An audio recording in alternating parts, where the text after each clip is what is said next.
Ito guys, yung Kondura inverter chiller. So inverter na siya. So ayan. So ito ay 15 cubic feet. So ayan, ang laki.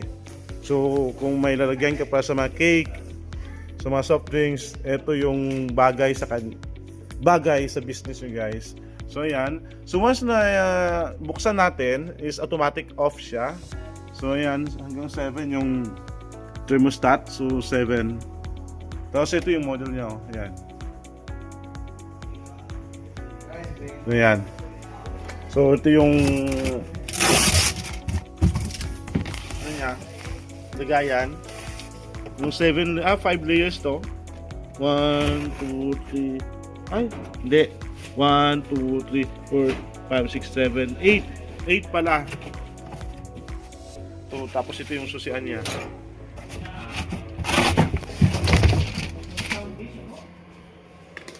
So, 5 years yung warranty ng motor compressor, parts and services 1 year. So, inverter na siya. So, tipid-tipid siya sa kuryente.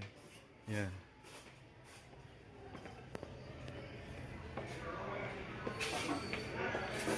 So, price niyan is 38,000. So, ngayon, naka-sale. So, yung price niya is sa 32,000. So, ayan. So, maganda ito guys sa business, sa mga cake, at tapos ng mga bottle soft drinks. Yun. Maganda ito guys.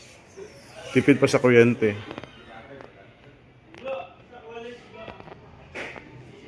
So, ayan guys, yung Kondura bottle cooler. So,